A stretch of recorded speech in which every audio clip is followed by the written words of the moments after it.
Seorang suami itu yang pertama itu apa? Menjadi sutroh, menjadi hijab dan pelindung istri dari api neraka.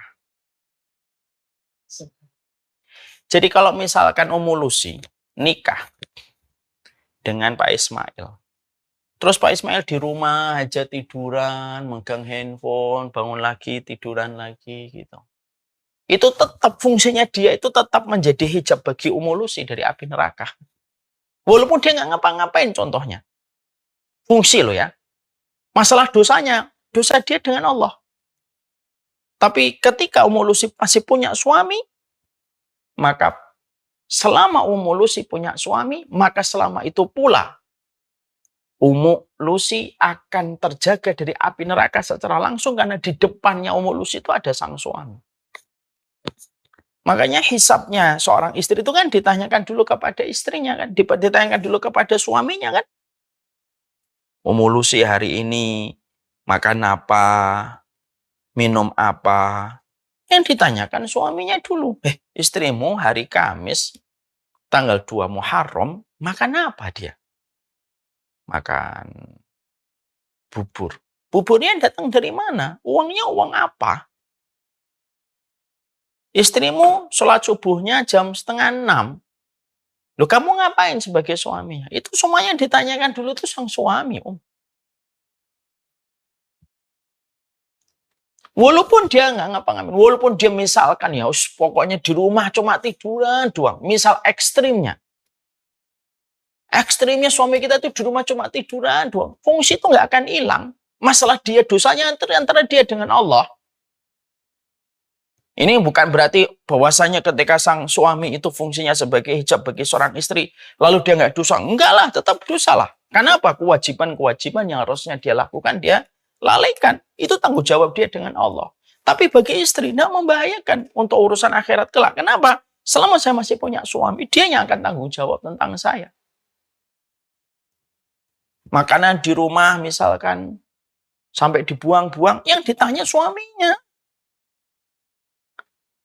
Punya anak nggak pakai hijab, yang ditanya suaminya. Punya istri nggak pakai hijab, yang ditanya suaminya. Memang begitulah. Dalam hukum kita di dunia aja gitu kok. Ada kesalahan anak buah, yang ditanya itu pemimpinnya. Selalu yang ditanya pemimpinnya, kok anak buahmu begitu tuh gimana? Gitu. Yang kelihatan itu ya pemimpinnya. Begitulah kehidupan nanti di hadapan Allah itu kayak gitu. Itu fungsinya seorang suami itu gitu. Ekstrimnya itu kayak gitu. Lah banyak sekali istri itu enggak tahu fungsinya seorang suami itu apa. Mendidik itu kewajiban. Kalau dia nggak melakukan, dia dosa di hadapan Allah. Melindungi itu kewajiban. Kalau dia nggak melindungi istrinya, dia dosa di hadapan Allah. Kalau fungsi, cuma tiduran doang, sudah. Tiduran doang aja sudah menjadi hijab bagi seorang istri dari api neraka. Maka, kalau kita mampu untuk melihat ini, masalah ini dalam view yang lebih luas, ya sudah. Kalau kekurangannya itu masalah-masalah yang masih bisa dikompromikan, tidak apa-apalah. Selama dia bisa menghalang-halangi saya dari api neraka, dan tidak apa-apa. Dosanya dia, saya serahkan sama Allah. Makanya kan, tidak ada kewajiban istri untuk mensolihkan suami itu tidak ada kewajiban. Ya kalau dia mensolihkan, alhamdulillah, nggak mensolihkan istri tidak ada dosa. Beda dengan suami kepada istri. Ini loh masalah-masalah fikih kayak gini tuh yang biasanya nggak dibahas ketika orang nikah. Anak-anak kita tuh kalau mau nikah itu orang tuanya apa? Sibuk mesen gedung, mesen seragam, mesen ini, mesen ini. Akhirnya ilmu dalam pernikahan itu miss.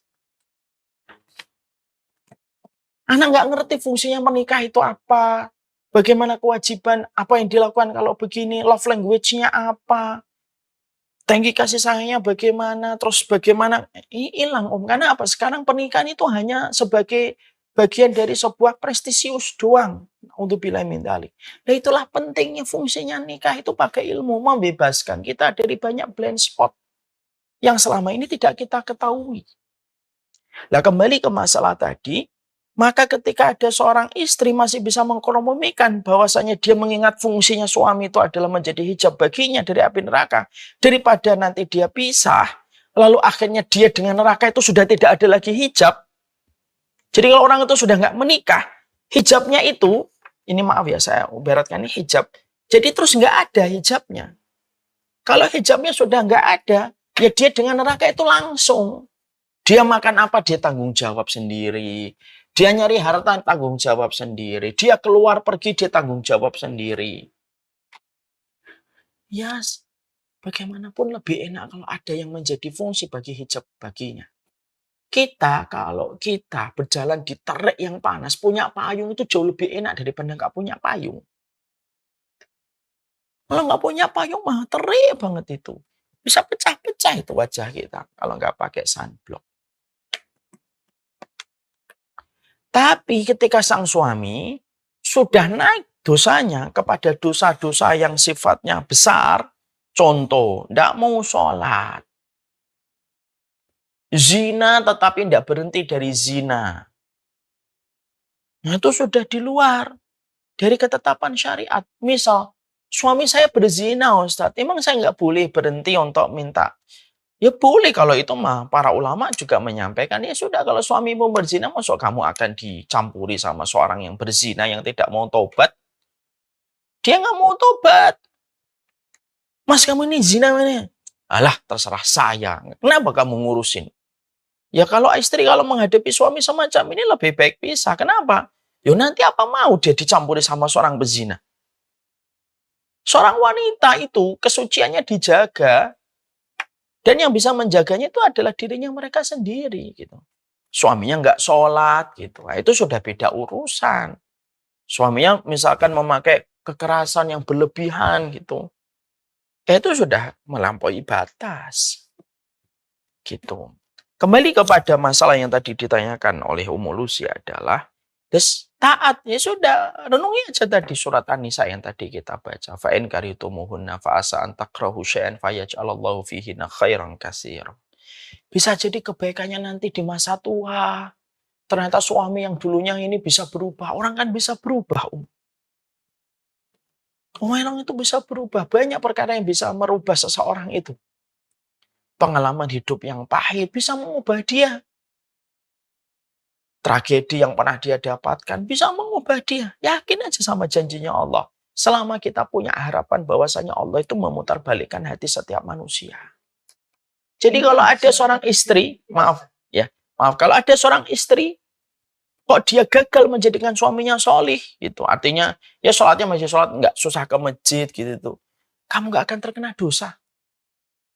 Walaupun itu bukan pilihan ideal loh ya. Kita nggak bicara tentang gambaran ideal. Kalau gambaran ideal ya suaminya taat, solih. Itu kan gambaran ideal.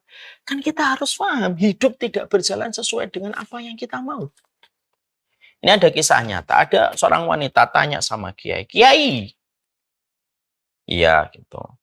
Suami saya itu kerjanya di rumah. Nggak jelas. Jarang ngobrol dengan saya. Bla bla bla bla bla bla bla. Pak Kiainya itu ngomong, fungsinya suami itu apa? Fungsinya suami itu yang menyenangkan istri, itu kan kewajiban. Ya mencari nafkah itu kan kewajiban. Fungsinya apa sih pertama itu apa? Sang wanita yang bertanya sama Kiai itu tidak bisa menjawab. Ya fungsinya itu dijawab sama Kiainya. Fungsinya itu yang menjadi sutroh hijab bagi wanita dari neraka. Ya sudah, kamu coba deh. Nikmati dulu, syukuri dulu itu dulu. Bahwasanya suamimu yang hari ini kamu sebel, dia tuh bagaimanapun berdiri lebih dekat ke neraka daripada dirimu. Walaupun mungkin ketika di dunia nggak kelihatan. Syukuri dulu itu. Syukuri dulu bahwasanya dia telah rela untuk menjadi hijab, menjadi sutroh bagimu dari api neraka. Setelah itu coba deh dirubah cara ngomongnya. Cara bermuamalah kepada suami itu yang lembut. Cara nasihatin tuh kayak gimana. Dikaji dulu ilmunya gitu. Ini kisah nyata. Setelah itu sang perempuan itu berkata, ya sudah Pak Kiai gitu. Saya coba lakukan. Di rumah dia setiap melihat suaminya. Dia melihat saya setiap melihat suami saya itu. Inilah yang menjaga saya dari api neraka. Lalu dari dia mensyukuri itu dulu. Dia memperbaiki cara ngomongnya. Dia memperbaiki cara dia bermuamalah dengan suaminya. Seiring sang istri memperbaiki, seiring itu suaminya pun berubah. Ini kisah nyata ini. Nah, itu yang kita harus paham. Kita ini hari ini sedih ya Om ya. Saya itu khawatir ya, banyak meme-meme yang terkadang itu secara tidak langsung meme-meme itu menjadikan perempuan itu sering akhirnya memiliki pembenaran atas sikapnya itu. Contoh, wanita tidak pernah salah. Walaupun dijadikan lelucon, tapi secara tidak sadar itu bisa masuk ke inception gitu. Oh, wanita itu tidak salah itu. Gitu. Akhirnya apa? Tugasnya dia untuk bermuamalah itu kepada seorang suami, bagaimana dia harus meminta keridhaan dari suaminya, hilang gara-gara meme-meme yang semacam ini. Kadang-kadang kita juga mendapati ada banyak orang, atau ada mungkin beberapa orang yang suka menyampaikan tentang haknya istri terus disampaikan. Ada seorang ustadz yang kadang menyampaikan hak istri terus. Tapi lupa menyampaikan haknya seorang suami. Anak khawatir apapun obat kalau sudah melebihi dosis itu bukan lagi jadi obat. Akhirnya menjadi racun. Padahal kita paham bagaimanapun komposisi ilmu itu seimbang antara haknya suami dan haknya istri. Saya pernah melihat ada seseorang tuh kok yang dibicarakan haknya istri terus. Tapi komposisi menyampaikan haknya suami nggak disampaikan. Yang terjadi apa? Bagaimanapun perempuan diciptakan dari tulang rusuk yang bengkok. Dan kalau tulang rusuk itu bengkok, maka spesial kalau dia dapatkan sesuatu, kok tidak tepat takarannya, dosisnya, ya bisa jadi malah tambah membahayakan itu. Nah, itu hal-hal yang kita harus paham tentang ini. Saya tuh banyak sekali lihat para suami yang mereka itu berjibaku dari pagi sampai sore. Yang mereka mungkin belum sempurna sebagaimana orangnya ikhwan yang sudah ngaji. Memang nggak semuanya harus gitu. Yang mereka tetap kerja, mereka nangis. Ada yang nangis di depan saya, Ustaz, saya nggak betah. Ya udah Mas, keluar aja kalau nggak betah. Nah terus istri saya nanti gimana dapat rezekinya, Ustaz? Udahlah saya rela ngerjain itu. Ada kayak gitu tuh nggak satu dua yang saya lihat. Ada yang rela, kadang-kadang kita jumpai di sosial media, namanya orang di jalan, tukang ojek. Saya tuh kalau paling ternyata tukang ojek, kadang-kadang kalau pesan makanan jam 11 malam, itu masih dia nganterin makanan jam 11 malam. Saya tanya, nggak pulang Pak? Belum Pak, ini belum dapat. Kasihan istri saya. Itu nggak satu kali, dua kali saya dengar tukang ojek tuh ngomong kayak gitu. Itu jam 11 malam loh ngomongnya. Jam 11 malam itu ngomongnya. Lalu mereka tuh masih habis nerima antar pesanan untuk kami gitu kalau pulang malam gitu makan gitu. Dia masih muter lagi. Saya tanya kira-kira pulang jam berapa gitu. Ya nanti Pak mungkin jam 12-an pulang. Banyak yang kayak gitu. Tapi kalau kita akhirnya terus melihat dari satu sisi, ya hilang keberkahan kita melihat suami kita tuh jadi hilang. Yang hari ini hilang itu apa? Bukan ilmunya. Keberkahan melihatnya seorang istri kepada suami itu yang hilang. Ilmunya mungkin banyak. Perempuan itu. Mungkin ngajinya di mana-mana. Ustadz fulan, senior, ustadz sunnah, ustadz ini ya. Banyak di mana-mana. Yang hilang bukan ilmunya. Yang hilang itu keberkahan dia ketika sudah ngaji untuk melihat suaminya. Itu yang hilang. Itu yang kita khawatirkan. Saya tidak sama sekali. Saya tidak menyalahkan gitu ya. Kalau ada seorang ustadz membela hak perempuan, dan itu kewajiban kita dalam dakwah. Tapi Bu, jangan berlebihan. Sampaikan pula hanya seorang suami, seimbang. Kenapa? Supaya bengkoknya istri tetap ada yang mengingatkan, supaya nyelewengnya seorang laki-laki pun ada yang mengingatkan. Pas. Jadi nggak ada lagi omongan, ya saya taat kayak gini, saya sama suami saya tergantung suami saya. Itu kan perkataan seakan-akan nggak punya Allah yang menjadi harapan. Ada seorang suami yang ngomong, ya saya kan jadi begini itu ya karena, ya lihat istri saya kayak apa ke saya. Ya, kayak kamu nggak punya Allah aja melakukan sesuatu hanya untuk manusia. Saya sering sekali posting tentang masalah ini. Banyak komennya itu, ya tergantung suaminya dong Ustadz. Saya jawab, walaupun saya juga tidak sempurna, tapi saya mengingatkan diri saya sendiri. Ada orang yang jauh lebih solihah daripada kamu. tapi dikirimkan dengan laki-laki yang jauh lebih buruk daripada kamu, daripada suami kamu. Siapa itu? Asia dengan Firaun. Kalau saya kadang-kadang lagi kecewa gitu ya, atau lagi ngambek, atau lagi ada masalah sama ibu gitu, saya tuh memberi narasi pada pikiran saya. Ada laki-laki yang jauh lebih solih daripada saya, tapi diberikan istri yang jauh lebih buruk daripada istri saya hari ini. Siapa itu? Nuh dengan istrinya. Kan begitu cara kita melihat. Jadi makanya saya tuh kadang-kadang mendapati ada seorang ibu-ibu ngomong, saya tuh senang ngomong Ustadz ini, Ustadz. Kenapa? Dia selalu menjelaskan tentang haknya istri. Loh, emang hak suami nggak ada? Kan saya sedih gitu. Gak seimbang nanti. Padahal agama ini diatur dengan aturan pattern yang sudah dipola oleh Allah. Patternnya gimana? Polanya gimana? Ikutin aja pola itu. Oh, suami sebagai seorang pemimpin. Dia fungsinya sebagai sutra. Kalaupun dia pendiam, tidak romantis, jarang ngobrol, cuma tidur di rumah, itu tidak menghilangkan fungsinya. Dia tetap akan mengambil porsi lebih dekat dengan neraka daripada istrinya. Masalah dia tidak melakukan kewajibannya, itu dosanya dia di hadapan Allah. Istri mengingatkan. Cara mengingatkannya tidak sama dengan suami mengingatkan istri. Contoh dalam sholat. Kita kalau imam salah, laki-laki itu kalau mengingatkan misalkan, Kul a'udhu birabbil falak, dia kul a'udhu birabbil filik gitu. Maka seorang istri itu, seorang makmum laki-laki mengingatkannya langsung dengan suara kul a'udhu birabbil falak. Kalau salah subhanallah, itu laki-laki. Kalau perempuan, gak boleh bicara. Harusnya rukuk langsung sujud. Harusnya rukuk dia, sujud. Dibedakan cara mengingatkannya. Semua itu ikuti ada aturannya. Ilmu itu ilmu itu obat, betul. Tapi ada takarannya. Kalau istri terus mendengarkan haknya istri, maka yang terjadi apa?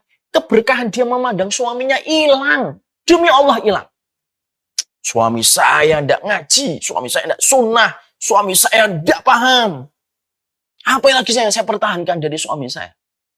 Padahal suaminya bekerja, suaminya nyukupin, suaminya ngasih akses dia ngaji, suaminya ngasih dia nafkah, suaminya rela nangis di kamar mandi ketika dia mendapatkan tekanan dan pressure pekerjaan yang berat.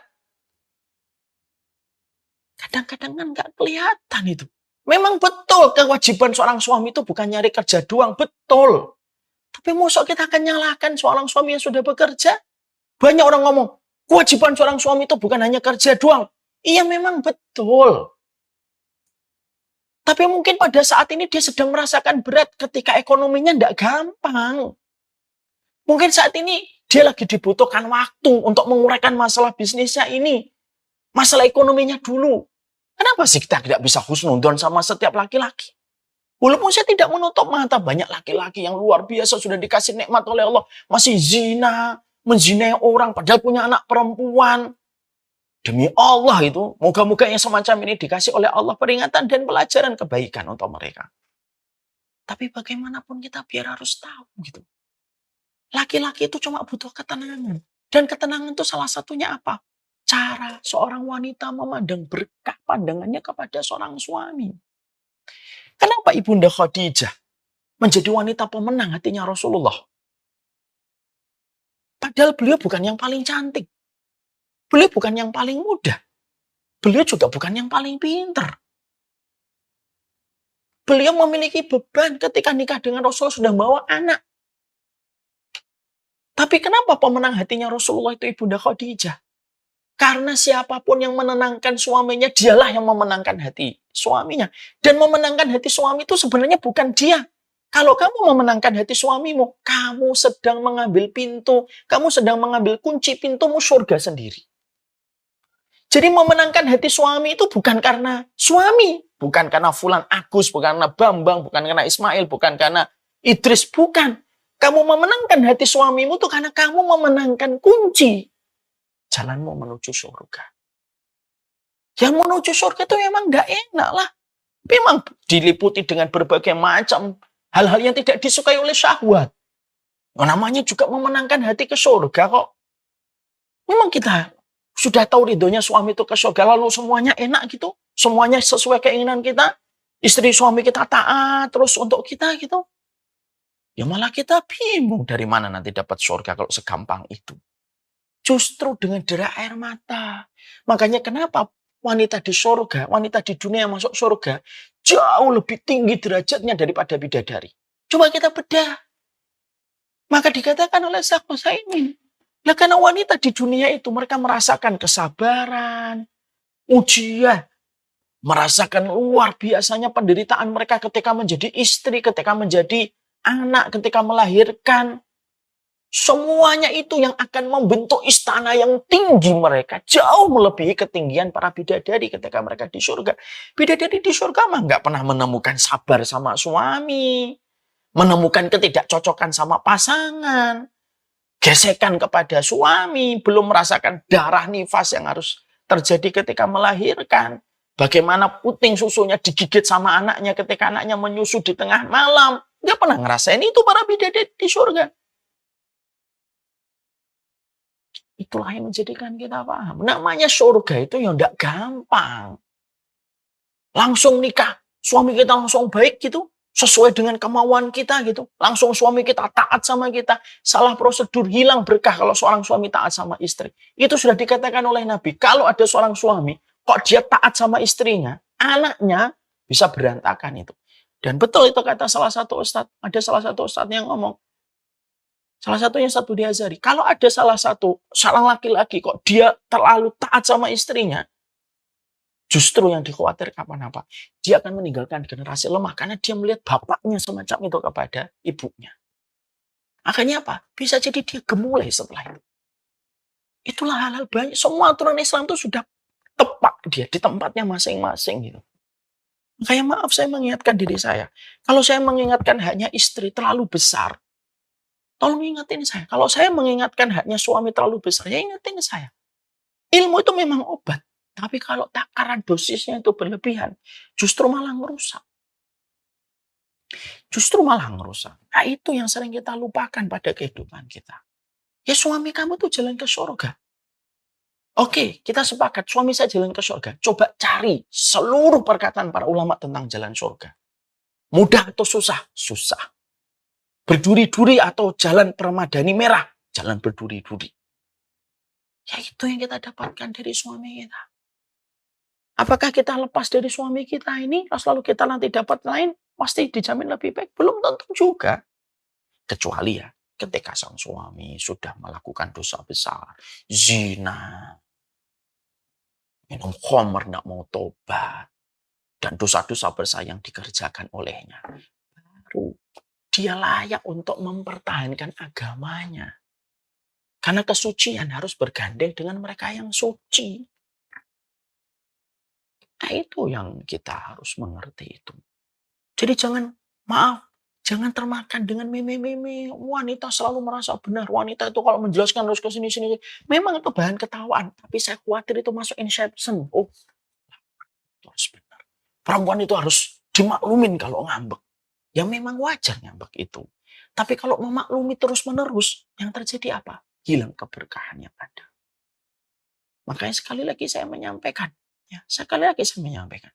Hal ini yang hilang bukan ilmunya. Tapi keberkahan seorang wanita memandangnya seorang suami itu yang pertama itu apa? Menjadi sutroh. Menjadi hijab dan pelindung istri dari api neraka. Jadi kalau misalkan Ummu Lucy nikah dengan Pak Ismail. Terus Pak Ismail di rumah aja tiduran, megang handphone, bangun lagi, tiduran lagi gitu. Itu tetap fungsinya dia itu tetap menjadi hijab bagi Ummu Lucy dari api neraka. Walaupun dia nggak ngapa-ngapain contohnya. Fungsi loh ya. Masalah dosanya, dosa dia dengan Allah. Tapi ketika Ummu Lucy masih punya suami, maka selama Ummu Lucy punya suami, maka selama itu pula Ummu Lucy akan terjaga dari api neraka secara langsung karena di depannya Ummu Lucy itu ada sang suami. Makanya hisabnya seorang istri itu kan ditanyakan dulu kepada istrinya kan, ditanyakan dulu kepada suaminya kan. Ummu Lucy hari ini makan apa, minum apa. Yang ditanyakan suaminya dulu. Istrimu hari Kamis, tanggal 2 Muharram, makan apa dia? Makan bubur. Buburnya datang dari mana? Uangnya uang apa? Istrimu sholat subuhnya jam 5:30.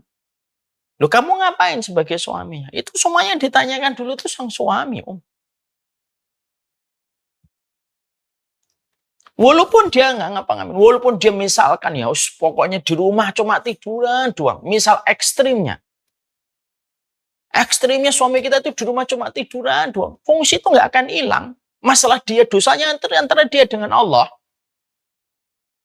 Ini bukan berarti bahwasanya ketika sang suami itu fungsinya sebagai hijab bagi seorang istri, lalu dia nggak dosa. Enggak lah, tetap dosa lah. Karena apa? Kewajiban-kewajiban yang harusnya dia lakukan.